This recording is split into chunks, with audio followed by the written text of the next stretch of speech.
प्रधानमंत्री नरेंद्र मोदी ने सोमवार सऊदी अरब के क्राउन प्रिंस मोहम्मद बिन सलमान बिन अब्दुल अजीज अल सऊद से कई मुद्दों पर व्यापक बातचीत की। इस दौरान द्विपक्षीय व्यापार और रक्षा संबंधों को मजबूत करने पर ध्यान केंद्रित किया गया। दोनों नेताओं ने इंडिया सऊदी अरब स्ट्रेटेजिक पार्टनरशिप काउंसिल की पहली बैठक के कार्यवृत्त पर हस्ताक्षर किए। द्विपक्षीय बैठक में कई MOU भी साइन किए गए हैं। G20 शिखर सम्मेलन की सम्मति के बाद मोहम्मद बिन सलमान इस समय भारत की राजकीय यात्रा पर है।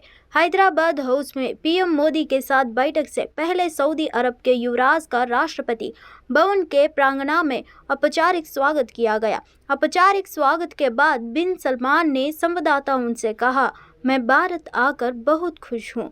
मैं G20 शिखर सम्मेलन के लिए भारत को बधाई देना चाहता हूँ।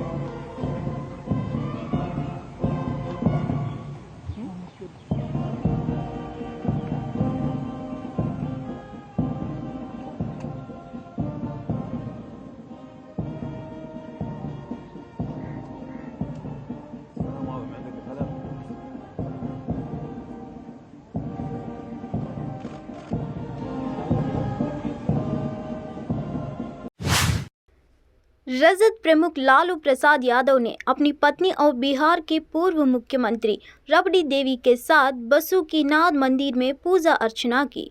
पूजा अर्चना करने के बाद मीडिया से बात करते हुए लालू प्रसाद यादव ने कहा, हमने भगवान से देश में बदलाव लाने और इंडिया गठबंधन को विजयी बनने के प्रार्थना की है। जब लालू प्रसाद यादव से पूछा गया कि उन्होंने क्या मन्नत मांगी तो इसके जवाब में उन्होंने कहा कि देश और दुनिया में बदलाव लाने, इंडिया गठबंधन को विजयी बनाने, नरेंद्र मोदी को सत्ता से हटाने और देश दुनिया से अत्याचार अनाचार को खत्म करने की अर्जी लगाई है।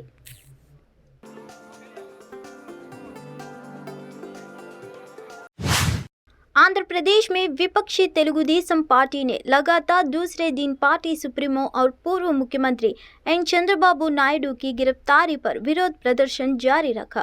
पुलिस ने विरोध प्रदर्शन को विफल करने के लिए राज्य भर में कई TDP नेताओं को नजरबंद कर दिया और कई अन्य को हिरासत में लिया। विजयवाड़ा में पूर्व मंत्री कोल्लू रविंद्र को गिरफ्तार कर लिया गया। वह शनिवार सुबह से ही विरोध कार्यक्रमों में सक्रिय रूप से भाग ले रहे हैं। पार्टी के कई प्रमुख नेताओं को दूसरे दिन भी नजरबंद रखा गया है। पूर्व मंत्री बंडारू सत्यनारायण मूर्ति को विशाखापट्टनम जिले में वेन्नेलापालेम में नजरबंद कर दिया गया है। विशाखापट्टनम पश्चिम के विधायक गणबाबू और पूर्व विधायक P श्रीनिवास राव को भी अपने घरों से बाहर आने की अनुमति नहीं दी गई है। विशाखापट्टनम के MVP कॉलोनी में भूख हड़ताल पर बैठे TDP नेताओं को पुलिस ने गिरफ्तार कर लिया। पुलिस कर्मियों ने अनशन पर बैठे नेताओं को जबरन उठा लिया। विपक्षी दल ने आरोप लगाया कि महिला नेताओं को भी नहीं बख्शा गया।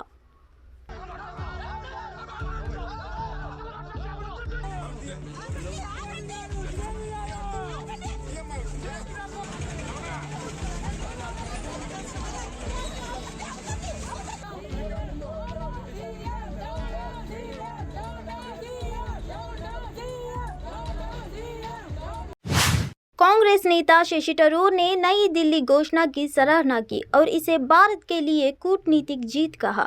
उस पर प्रतिक्रिया देते हुए बीजेपी सांसद रविशंकर प्रसाद ने कहा कि यह अच्छा है कि शशि थरूर को नई दिल्ली घोषणा में कुछ अच्छा दिख रहा है। अच्छा है, शशि थरूर एक पूर्व राजनयिक है। जिस तरह से PM मोदी के नेतृत्व में भारत ने एक सम्मानजनक स्थान हासिल किया है, जिस तरह से नई दिल्ली नेताओं की घोषणा पर आम सहमति प्राप्त हुई है, जिस तरह से अफ्रीकी संघ को G20 में सीट मिली है, यह भारत के लिए एक महत्वपूर्ण कूटनीतिक जीत है। प्रधानमंत्री ने एक ऐतिहासिक कार्य किया है। अगर शशि थरूर को इसमें कुछ अच्छा दिख रहा है तो ये अच्छा है। मुझे उम्मीद है कि कांग्रेस के बाकी नेता, जिनमें विदेश यात्रा पर गए नेता भी शामिल है, इसमें कुछ अच्छा देखेंगे। आज जिस तरह से मोदी जी की अगुवाई में भारत का मान बढ़ा है, जिस तरह से एक सर्वानुमति का कंसेंसस आया है, जिस तरह से क्या अमेरिका, क्या इंग्लैंड, क्या यूरोप, जिस तरह से अफ्रीकन यूनियन को जगह मिली है G20 में, तो भारत की बहुत बड़ी कूटनीतिक सफलता है।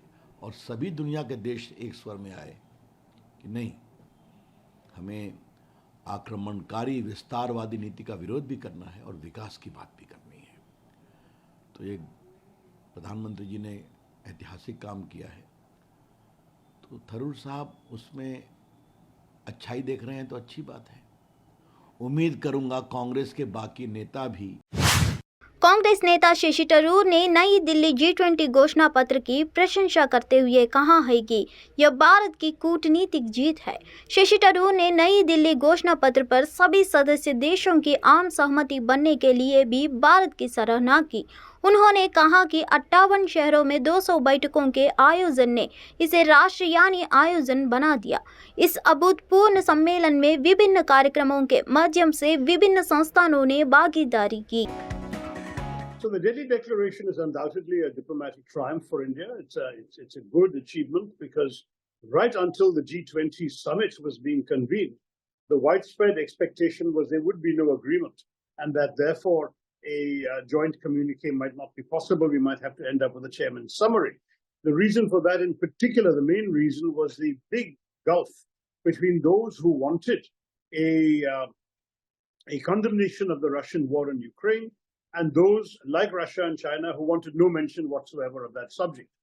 India was able to find a formula to bridge that gap, and that is a significant diplomatic achievement, because when there is a summit without a joint communique, it is always seen as a setback for the chairman. Here, the chairman has pulled off a diplomatic triumph.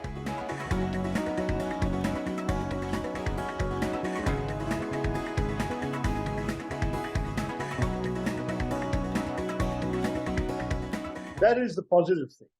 But the overall presidency has been different from previous presidencies, and there are both good and bad elements in it. With the G20 summit itself, we saw two very disappointing developments.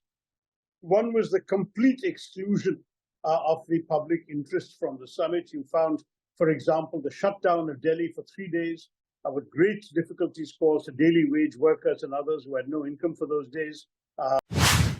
G20 leaders समिति 2023 में PM के कड़े रुख के बारे में पूछे जाने पर कांग्रेस नेता उदित राज ने बीजेपी पर कटाक्ष किया और कहा कि अभी भी बहुत काम करने की जरूरत है और हमें महत्वपूर्ण मुद्दों पर ध्यान केंद्रित करनी चाहिए।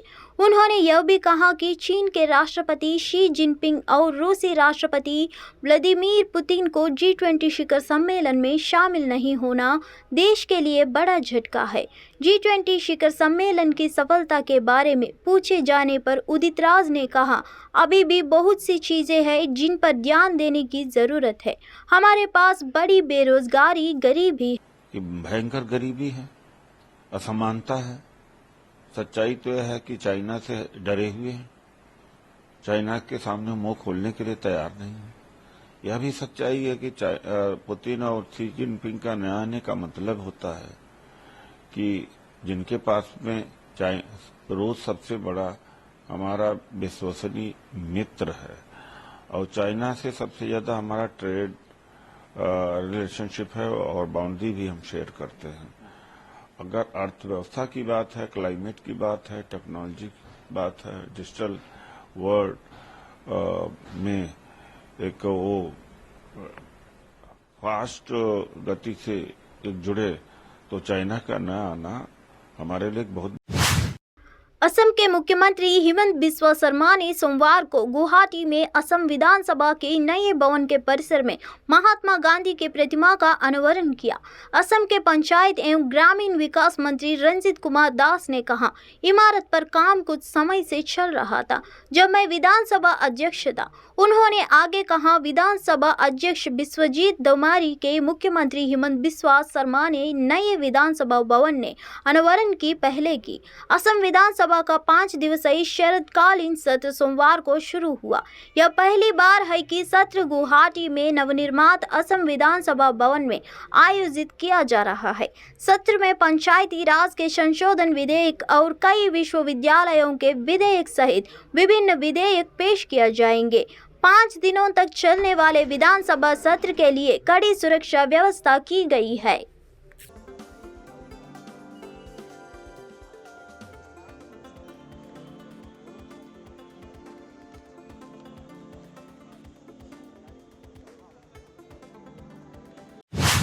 हाल ही में संपन्न G20 शिखर सम्मेलन पर विपक्ष के टिप्पणियों पर निशाना साधते हुए उत्तर प्रदेश के उप मुख्यमंत्री ब्रजेश पाठक ने कहा कि विपक्ष विरोध कर रहा है क्योंकि वे पटरी से उतर गए और उनके पास कोई एजेंडा नहीं है। G20 शिखर सम्मेलन के सफल आयोजन पर बोलते हुए पाठक ने कहा, G20 देशों ने भारत को शिखर सम्मेलन का सफल आयोजन करते देखा। मैं इसके लिए प्रधानमंत्री मोदी को बधाई देता हूं। विपक्ष विरोध कर रहा है क्योंकि वे पटरी से उतर गए हैं। कोई एजेंडा नहीं। पूरी दुनिया प्रधानमंत्री मोदी की सराहना कर रही है। कांग्रेस सांसद शशि थरूर ने G20 शिखर सम्मेलन की बैठक में विपक्ष को आमंत्रित नहीं करने पर केंद्र सरकार की आलोचना की थी। उन्होंने कहा कि एक देश जो खुद को लोकतंत्र की जननी कहता है, उसने अपने लोकतांत्रिक विरोध को इस आयोजन से पूरी तरह बाहर रखा। और ये इस बात का प्रमाण है कि G20 के जो देश आए थे उन लोगों ने भारत को जिस ढंग से सफलतापूर्वक आयोजन करते देखा। आदरणीय प्रधानमंत्री नरेंद्र मोदी जी ने जिस ढंग से इस कार्यक्रम के आयोजन किया है, सभी राष्ट्र इस बात की तारीफ करके गए हैं। मैं उत्तर प्रदेश के 25 करोड़ लोगों की तरफ से आदरणीय प्रधानमंत्री नरेंद्र मोदी जी का बहुत बहुत अभिनंदन करता हूं और आभार प्रकट करता हूं। सर, जहाँ पूरा विपक्ष इसके खिलाफ है, वहीं शशि थरूर देखिए, अच्छा आयोजन हुआ है और विपक्ष बुरी तरह से डिरेल्ड है। उनके पास कोई नीति और एजेंडा नहीं है और सब पूरी दुनिया आज माननीय मोदी जी की तारीफ कर रही है। घोसी उपचुनाव में समाजवादी पार्टी की जीत के बाद समाजवादी पार्टी के नेता शिवपाल सिंह यादव ने 2024 के लोकसभा में अपनी पार्टी की जीत पर विश्वास व्यक्त किया। शिवपाल यादव ने कहा कि जब हम चुनाव प्रचार के लिए पहुंचे तो लोग समाजवादी पार्टी का वोट देना चाहते थे, लेकिन प्रशासन और सरकार ने उन पर दबाव डाला। हमने पार्टी के नेताओं और कार्यकर्ताओं के साथ बैठक की और उन्हें प्रचार शुरू करने के लिए कहा। हमने वहां प्रचार किया और जीत हासिल की। हम अपने गठबंधन को मजबूत करेंगे और 2024 का लोकसभा चुनाव लड़ेंगे और इसे मैनपुरी और घोसी की तरह जीतेंगे। तो ये सब लोग थे, लेकिन जब हमारा वहाँ की जनता उत्साहित थी वोट देने के लिए और दिया भी बाद में, तो जहाँ जहाँ पर भी दिक्कतें थीं तो वहाँ पर हम लोगों ने SSPDM से मिल कर के, फिर DIG से लेकर के सब लोगों से, प्रेक्षक से लेकर के सब लोगों से मिल कर के और फिर जब हमने प्रचार किया और प्रचार करके जनता ने समाजवादी पार्टी को वोट कर दिया और बड़ी जीत हुई वहाँ पर। सर, कहा जाता है आपकी वजह से जो है देखिए, जनता उत्साहित है वहाँ की, अब जीत पर उत्साहित है और हमने और हमारे समाजवादी पार्टी के नेताओं ने, कार्यकर्ताओं ने, और वहाँ की सही में जीत तो वहाँ की जनता की है। जनता ने इतना वोट कर दिया है, सभी वर्ग के लोगों ने इतना वोट कर दिया है, तो बड़ी जीत हो गई। आगे 2024 के चुनाव के लिए क्या कुछ तैयारियां की जाएंगी? देखिए, हम अपने संगठन को मजबूत करके और संगठन को मजबूत करके जिस तरीके से, देखिए हमारी जीत मैनपुरी में हुई, फिर घोसी में हुई, उसी तरीके से संगठन को मजबूत करके और 2024 का चुनाव लड़ेंगे। अब भारतीय जनता पार्टी कितना सनातन धर्म विवाद पर कांग्रेस नेता राहुल गांधी, उद्धव ठाकरे और विपक्षी दल इंडिया पर निशाना साधते हुए केंद्रीय मंत्री नित्यानंद राय ने कहा कि भाजपा सर्वधर्म समभाव की नीति पर काम करती है और हमारी पार्टी सभी धर्म का सम्मान करती है, जबकि विपक्ष केवल तुष्टीकरण की राजनीति करना है। उन्होंने आगे कहा, हमारी मिट्टी में सनातन है। विपक्ष अपने वोट बैंक के लिए तुष्टीकरण की राजनीति करता है। पीएम नरेंद्र मोदी के नेतृत्व में हम सबका साथ सबका विकास के तहत काम करते हैं। अगर वे कहते हैं कि सनातन धर्म झगड़े पैदा करता है तो यह पूरी तरह गलत है। राम मंदिर के उद्घाटन समारोह के बाद गोधराज जैसी स्थिति की संभावना पर उद्धव ठाकरे का दावा पूरी तरह से बेकार है। एक वोट इकट्ठा हमको मिल जाएगा, लेकिन बोलते समय यह ध्यान नहीं रखते हैं कि इससे देश को कितना नुकसान पहुंचता है, मानवता को कितना नुकसान पहुंचता है और देश की एकता और अखंडता जितना आवश्यक है उतना भारतीय जनता पार्टी जरूर अपने विचारों में और कामों में रखती है। माननीय प्रधानमंत्री आदरणीय नरेंद्र मोदी जी के नेतृत्व में देश सबका साथ सबका विकास के वसूलों पे चल रही है, न्याय के साथ विकास कर रही है और इस देश के 130 करोड़ देशवासियों का, जिसमें सभी धर्म के लोग हैं, सबके